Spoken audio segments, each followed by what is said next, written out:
Hi guys, welcome back to tech media. ఈ వీడియోలో react హుక్లో use ref అంటే ఏంటో చూద్దాము.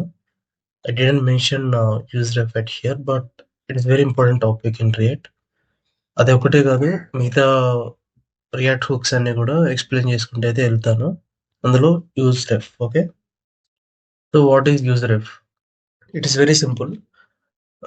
యూజ్ రెఫ్ అనేది, for example, if I have a component, ఒక కాంపోనెంట్ ఉంది. ఇది ఒక కాంపోనెంట్ అనుకోండి, ఈ పేజ్ని. సో ఆ పేజ్‌లో నాకొక వాల్యూ ఉంది. నేను లాస్ట్ టైమ్ ఏం చెప్పాను? ఒక యూజ్ స్టేట్ గాని, యూజ్ ఎఫెక్ట్ గాని తీసుకున్నాము అంటే component will render. When the variable changes, the whole component will render again. అంటే రన్ అవుతూ ఉంటది. ఎందుకంటే యూఐలో చేంజెస్ చూపెట్టాలని రన్ అవుతూ ఉంటది. సో ఇది అర్థమవుతూ ఉంటది ఈజీగానే. సో ఈ యూజర్‌ఎఫ్ ఏం చేస్తదంటే మల్టిపుల్ రీ-రెండరింగ్స్ ఉంటాయి గదా! వాటిని పర్సిస్ట్ జేసి పెట్టేస్తది. Use ref can be used to directly access and manipulate DOM elements. DOM elements అంటే మీకే తెలుసు, ఐడియా ఉంది. సో ఒక డివ్వే గాని, పారాగ్రాఫే గాని, ఏదైనా సరే అదొక డోమ్ ఎలిమెంటే. సో ఆ డోమ్ ఎలిమెంట్‌ని మనం డైరెక్ట్‌గా తెచ్చుకొని ఈ యూజర్ఎఫ్‌తోని ఆ డోమ్‌లో నుంచెళ్ళి ఆ ఎలిమెంట్‌ని చేంజ్ చేయాలన్నా గూడా ఇది యూజ్ అవుతది. So which is very useful to manipulate DOM elements, use ref అనేది. ఈ ఎగ్జాంపుల్‌లో చూడండి. ఒక ఇన్‌పుట్ ఉంది. ఓకే. ఈ ఇన్‌పుట్ అనేది ఏంటి? Dome element. సో ఈ డోమ్ ఎలిమెంట్‌కి నేను రెఫ్ అని ఇలా పెట్టాను. సో ఇది ఆటోమేటిక్‌గా తీసుకుంటది. రెఫ్ అనే అట్రిబ్యూట్‌తోని ఇన్‌పుట్ రెఫ్ అనేది ఒకటి ఇచ్చుకున్నాను. సో ఈ ఇన్‌పుట్ రెఫ్ ఎక్కడ డిక్లరేషన్ చేశాను? At here I declare the ఆహ్, యూజ్ ఇన్‌పుట్ రెఫ్. సో ఈ యూజ్ రెఫ్ అనేది హుక్ అది. సో హుక్ అనేది రియాక్ట్‌లో నుంచి ఇంపోర్ట్ చేసుకుంటూ వస్తది. సో దీంట్లో కరెంట్ అనే వాల్యూ ఉంటది. సో ఆ కరెంట్ అనే దాంట్లోకి ఈ డోమ్ ఎలిమెంట్ వస్తది. నేను ప్రాక్టికల్‌గా చూపిస్తాను. సో డాట్ ఫోకస్ అంటేనేమో ఎలిమెంట్ డాట్ ఫోకస్ అనే మెథడ్ కాల్ చేస్తే that will trigger out the input. Trigger చేస్తదన్నట్టు. అంటే ఇక్కడ మీనింగ్ ఏంటి? ఈ ఫంక్షన్ కాల్ చేసుకున్నప్పుడు ఈ ఇన్‌పుట్ అనేది ట్రిగ్గర్ అవుతది అని దీని మీనింగ్. సో మరి ఈ ఫంక్షన్ ఎక్కడ కాల్ అయింది? ఈ బటన్ పైన. ఓకే. సో ఆన్ క్లిక్ చేశారు గదా! ఇది. సో ఈ ఫోకస్ ఇన్‌పుట్ బటన్ మీద క్లిక్ చేసినప్పుడు ఈ ఇన్‌పుట్‌లోకి కర్సర్ ఎళ్లి ఉంటది. అంటే ఫోకస్ అయ్యి ఉంటది. సో దీని మీనింగ్ ఇది. సో ఇలా మనం యూజ్ అయితే యూజ్ చేసుకోవచ్చు. And second example, storing mutable values. Mutable values అంటే ఆహ్, వాల్యూస్ చేంజ్ అవుతూ ఉంటాయి గదా! సో వాటిని మ్యూటబుల్ వాల్యూస్ అంటారు. ఫర్ ఎగ్జాంపుల్, నాకొక కౌంటర్ ఉంది. ఇక్కడనే ఉంది ఎగ్జాంపుల్. సో ఈ కౌంట్‌లో నేను ఆహ్, ఆ వాల్యూ చేంజ్ చేయాలనుకుంటున్నాను. సో అది అవుతూ, ఐ మీన్, మల్టిపుల్ టైమ్స్ గూడా చేసుకోవచ్చు గదా! So it is the mutable value. అయితే ఇక్కడేంటంటే, నేను ఇంక్రిమెంట్ కౌంటర్ పెట్టుకున్నాను. ఈ కౌంట్‌లో నేను ఆల్రెడీ చెప్పాను గదా! దీంట్లో కరెంట్ ఉంటుంది. కరెంట్ అనేది ఉంటది. అదొక ఆబ్జెక్ట్. ఆబ్జెక్ట్‌లో ఒక ప్రాపర్టీ అనేది current. Count dot current is equal to count dot current plus 1. దీని మీనింగ్ ఇది. ఓకే. సో కౌంట్ అనేది కన్సోల్ ఔట్ చేస్తున్నాను. And render count. So render అనేది ఇంకొక యూజ్ స్టేట్‌లో పెట్టుకున్నాను. ప్రాక్టికల్‌గా అయితే చూపిస్తాను. కాంపోనెంట్ రన్ అవుతుందా లేదా అనేది కూడా టెస్ట్ చేసి చూపిస్తాను. Persisting previous state values. So ఇక్కడ చూడండి, ఇక్కడనే ఉంది ఎగ్జాంపుల్. సో నాకు ఒక కౌంటర్ ఉంది, సెట్ కౌంటర్ ఉంది. సో కౌంట్ అనేది యూజ్ స్టేట్‌లో ఉండే ఆహ్, హుక్. సో దాంట్లో నేనేం చేస్తున్నా, ఒక్కొక్కసారి ఈ బటన్‌తోని ఇంక్రిమెంట్ చేస్తూ ఉన్నా. యూజ్ స్టేట్‌లో ఉన్న వేరియబుల్ డేటాని వన్ బై వన్ ఇంక్రిమెంట్ చేస్తున్నా. చేస్తున్నప్పుడు నేను ఇక్కడ యూజ్ ఎఫెక్ట్ అనేది పెట్టుకున్నా. ఈ యూజ్ ఎఫెక్ట్‌లో సెట్ ప్రీవియస్ కౌంట్ ఉంది గదా! సో నేనేం చేస్తున్నా, ఫస్ట్ దీనిపైన క్లిక్ చేసుడుతోనే ఈ సెట్ కౌంట్‌లోకి ఒక వాల్యూ ఇంక్రిమెంట్ అవుతది. అది ఇంక్రిమెంట్ అయింది గదా అని మీకు లాస్ట్ టైమ్ యూజ్ ఎఫెక్ట్ గురించి చెప్పాను. సో దాంట్లో డిపెండెన్సీ కింద నేను కౌంట్ పెట్టాను. సో ఈ కౌంట్ చేంజ్ అయిందని ప్రీవియస్ కౌంట్‌లోకి ఈ కౌంట్ పడేస్తది. సో మనకి ఇది చూపెట్టామనుకోండి, ఈ ప్రీవియస్ కౌంట్‌ని చూపెట్టామనుకోండి, అప్పుడేముంటది, ఇప్పుడు కౌంట్‌లో 100 ఉందనుకో, ఇది 99 ఉంటది. ఒక నంబర్ తక్కువుంటది. సో, బేసికల్లీ ప్రీవియస్ స్టేట్‌ని గూడా మనం ఇలా హ్యాండిల్ జేసుకోవచ్చు. నేను డైరెక్ట్‌గా ఈ డివ్ తీసుకున్నా. ఓకే.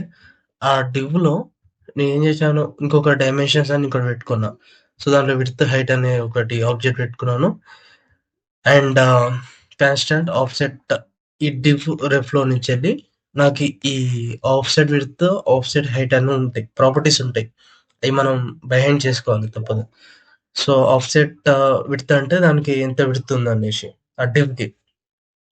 సో, దాన్ని ఏం చేస్తున్నా సెట్ డైమెన్షన్స్‌లోకి పంపించేస్తున్నా. సో, నేను రీసెట్ చేస్తున్నప్పుడల్లా నాకు చేంజ్ అవుతూ ఉంటది. సో, ఇందులో ఫస్ట్ ఎగ్జాంపుల్ ఫోకస్ ఇన్‌పుట్. ఒక బటన్ పైన క్లిక్ చేసినప్పుడు ఇన్‌పుట్‌లో ఇన్‌పుట్ అనేది ఫోకస్ అవుతది. సో, ఈ యూజర్‌ఎఫ్‌ని ఇంపోర్ట్ చేసుకోండి.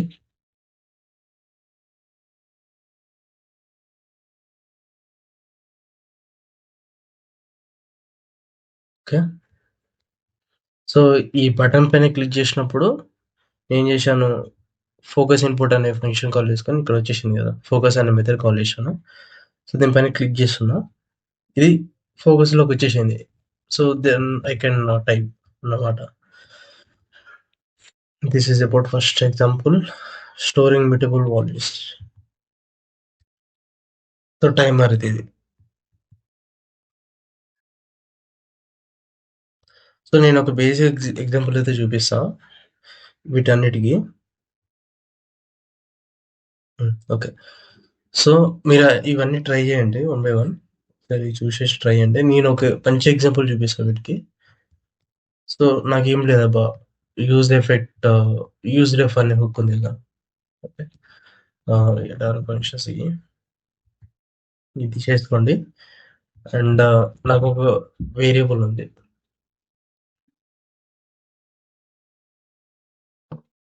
కౌంటర్‌ఎఫ్ అనేది ఒకటుంది. సో, కౌంటర్‌ఎఫ్‌లో యూజ్‌రెఫ్ లాగా ఒకటి హుక్ తీసుకొని దాంట్లోకి 0 పాస్ చేసుకోండి. ఇనిషియల్ స్టేట్ కింద.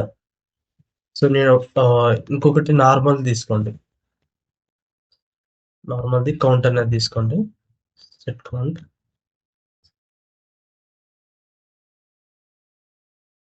యూజ్ షేడ్ తీసుకొని దీంట్లో 0. సో, 2 మెథడ్స్ రాస్తున్నా. 2 ఫంక్షన్స్ రాస్తున్నా. ఈ కౌంటర్‌ఎఫ్‌ని ఇంక్రిమెంట్ చేసుకోనీకి నార్మల్ యూజ్ స్టేట్‌లో ఉన్న ఆహ్, దాన్ని గూడా ఇంక్రిమెంట్ చేసుకోనీకి 2 ఫంక్షన్స్ అయితే రాస్తున్నా. కాన్స్టెంట్ ఇంక్రిమెంట్ కౌంటర్‌ఎఫ్ ఇందులో counter ref plus counter ref dot current is equal to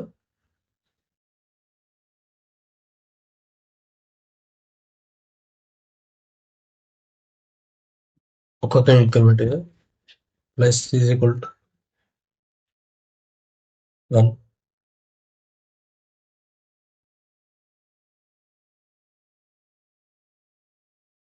సెకండ్‌ది constant increment set count normal count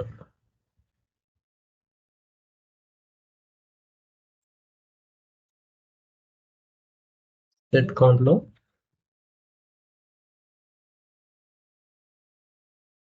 count plus 1. వీటిని use చేయలేదంటుంది.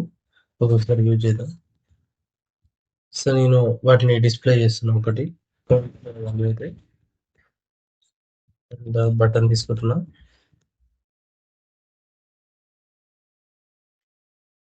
Increment counter ref second button వచ్చేసి ఇంక్రిమెంట్ కౌంట్. జస్ట్ కౌంట్ పెట్టాను దీనికి. సో, ఇక్కడ function call చేసుకోవాలి కదా! One click increment counter ref increment count.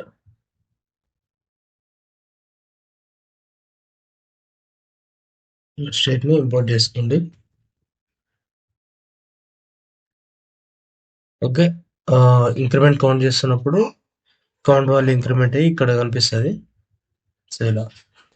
And use రెఫ్‌లో నుంచెళ్ళి ఇప్పుడు చూడండి. యూజ్ రెఫ్ నుంచెళ్ళి ఇక్కడ ఉంది కదా! Increment count ref. సో, ఇది కనిపించదు. నేను ఒకసారి ఇన్స్పెక్ట్ చేసి కన్సోల్‌లో చూపిస్తాను. ఇంక్రిమెంట్ చేస్తుంటే ఇక్కడ ఒకటి కన్సోల్ నోట్ చేసుకోండి.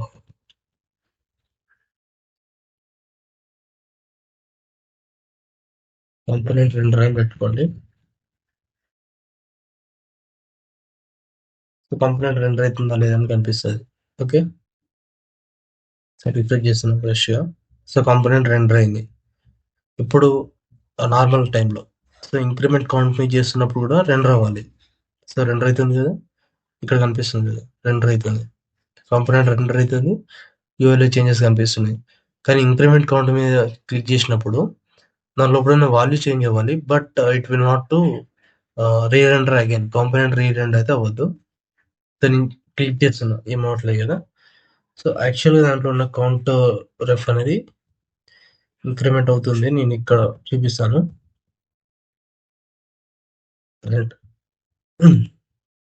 సో, ఒకసారి రిఫ్రెష్ చేస్తున్నా మళ్ళీ. ఇంక్రిమెంట్ కౌంట్ మీద చేసినప్పుడేమో కాంపోనెంట్ రెండర్ అయితది.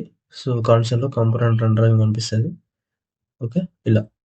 సో, నేను ఇంక్రిమెంట్ కౌంట్ రెఫ్ అనేది 0 ఉంది. సో, నేను 2 టైమ్స్ క్లిక్ చేశా. సో, దానివల్ల 2 అయితది. బట్ నాకిక్కడ చూపెట్టదు. నేను మళ్ళీ ఇంక్రిమెంట్ కౌంట్ అంటే కాంపోనెంట్ రెండర్ అయినప్పుడు దాని వాల్యూ అయితే పర్సిస్ట్ అయి ఉంటది. 1, 2 టైమ్స్ చేసినా. సో, ఇప్పుడు నాకిక్కడ 0నే ఉంది ఇంకా. అది 2 కాలేదు. సో, దీనిపైన క్లిక్ చేసినప్పుడు ఫస్ట్ 2 అయితది. సెకండ్‌ది 4 అయితది. ఓకే. ఇలా. So, this is the use case of count ref. Use ref అనేది ఇలా యూజ్ అవుతది. Hope you understand. If you are not subscribed to our channel, please do subscribe. Thank you.